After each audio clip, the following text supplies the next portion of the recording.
What is up, my geeks and freaks? Big Girl Geek here with a brand new review, and I'm here to review The Passage, Season 1, Episode 2. You owe me a unicorn. Y'all know what time it is. It's time for the Geek 3, Down. 2, 1. Alright, like I said, this is the second episode of the entire series, and I'm loving it. What do you guys think? Let me know in the comments. So this is definitely going to be a positive review because I love the episode. I liked it better than I liked the first episode. And as always, you guys know me. I have notes. And this time I have tweets actually instead of notes. I live tweeted. So if you want to live tweet with me on The Passage, for The Passage every Monday at 9, just head over to my Twitter account at Big Girl Geek and tweet with me.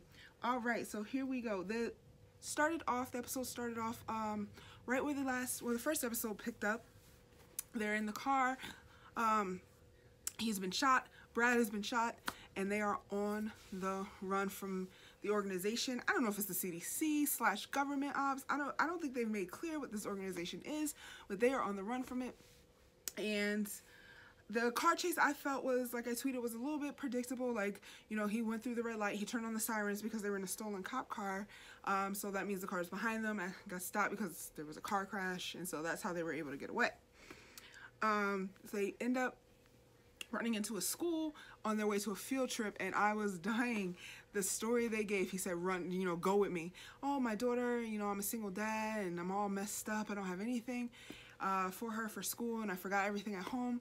And Amy then proceeds to tell the teachers for the field trip, like, man, you know, my mom left him for a 27-year-old instructor. I was dying. But what kind of teachers are those? They don't check the names on the list. The students are supposed to be on this field trip. I wouldn't want my kid going to that school. But that scene was pretty cute. I like that. So he passed out. Brad passed out, and Amy ended up calling. I almost calling his daughter. Lord, second episode, and I'm thinking of father and daughter already. Amy called the ex-wife, but they put a trace on the ex-wife's phone because they didn't trust her from Giddy Up. And she talked to him because she's a doctor, so she talked Amy through waking him up and checking to make sure everything was okay with his injury and all that. And he woke up, and he got very upset about that, threw the phone out. But, you know, she don't know. She's a little girl. Let's see.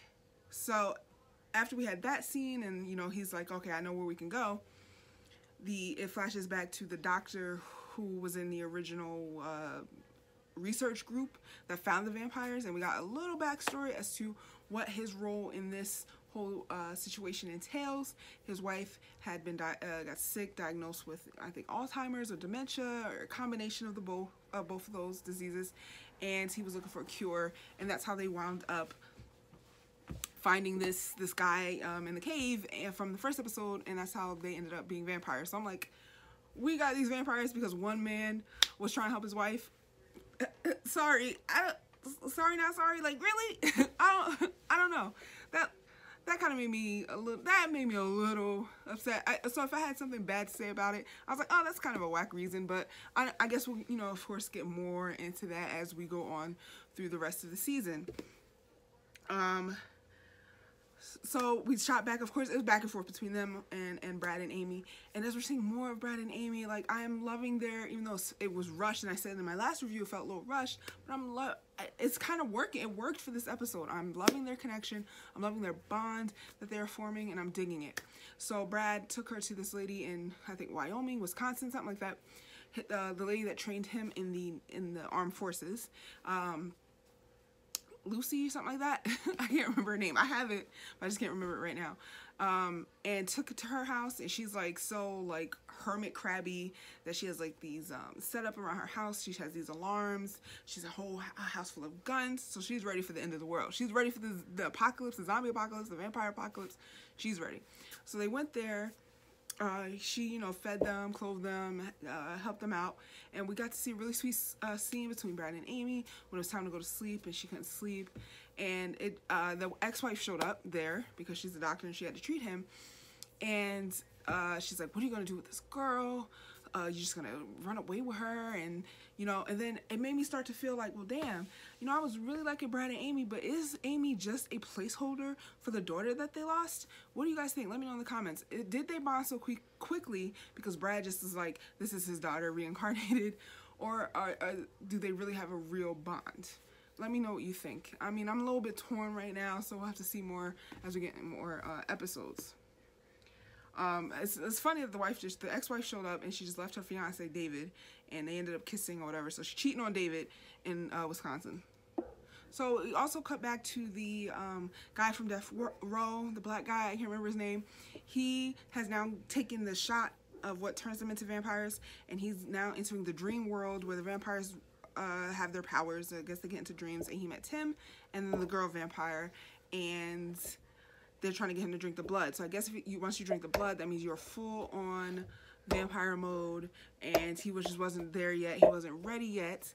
He woke up from his dream, he got more tests done, and he ran into the doctor, and he's telling the doctor about the dreams. So I tweeted, like I told you guys, I was live tweeting. I'm like, is he going to ignore the dreams now? Because Tim, the first vampire, told the test subject, death row inmate, to tell the doctor that's trying to save his wife. If you followed that, sorry. Like he told him to tell him something, and he went to tell him. So I tweeted like, okay, so is he gonna ignore the dreams now? And I actually got a tweet back from the official page for the Passage, the official Twitter account. You can see that tweet here. So they tweeted me back, and I tried to get more information. I tweeted them right back and said, well, you know, tell me more. But they didn't answer me. But it was really cool that they did take the time out to reply to me. So thanks, Passage official Twitter page, for that.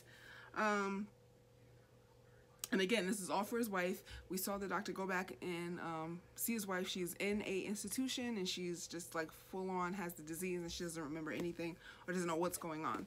And then we had like another C-plot story of these two janitors that works at the facilities, taunting. One was like, you know, a good janitor, and the other was like taunting the girl vampire, and he got. He went to her cage, they called it a cage cell, put his face up. It was like bars, like a regular jail cell, and she went through, bit him up, and she vampired him up, and she looked like a straight up vampire. This is a vampire to me. They're vampires. And then of course they caught up with him. The military organization and Brad's friend caught up with Brad at Lacey's house, the lady that's helping him, and they were going to have this big fight, I guess gunfights. And Lacey went down so fast, and she was such a cool character. I liked her. She seemed really cool, and I was hoping to see more from her. But I'm wondering, she said that she would get the story out of the 12 inmates that they have experimented on, and she's going to get the story out. So I'm wondering if she had time to like email whoever she was going to email, or contact the news and get the story out before she went down, because she did die. That's an interesting fact, and I'm wondering if that happened. So then Brad went out, because they said, if you don't come out, we're gonna light the house on fire. And he told the ex-wife to take Amy and go out, but Amy's not beat. She wasn't having it. She's here for her agent, and she went out and she went to turn herself in too. So they got captured. And this is the second episode. I didn't think they were gonna get captured. I thought maybe we're gonna have like maybe 2 more episodes of them on the run before they got captured. It happened really fast. This is all feeling very rushed, but very exciting at the same time. So what do you guys think? Let me know in the comments. So I give this episode, like I said, I enjoyed it more than the first episode, so I give this episode, I give it an A.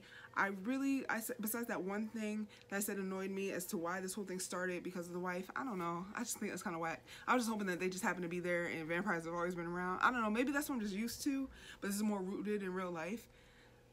So, I don't know, I see where I see where they're going, but whatever. That was the one little thing. But I enjoyed this episode. I give it an A. What do you guys think? Let me know in the comments. And again, if you want to follow along with me for The Passage, because I think this is going to be my new show, even though it conflicts with Black Lightning and I have to catch Black Lightning after on DVR. This is a show I'm going to be watching Mondays at 9, and I will be live tweeting. So like I said, follow me at my Twitter, Big Girl Geek, and then just hold up for a minute and I'll post the review right after. Let me know what you guys think. If you want me to keep reviewing, keep watching the show, because I definitely think I am. And if you're enjoying it, please hit like, comment, and subscribe. We are almost to our goal for this month. All right, I'm out of here, you guys. Until next Monday, for The Passage fans, Big Girl Geek out. Peace. Hey, where are you going? You just watched a cool video. Subscribe.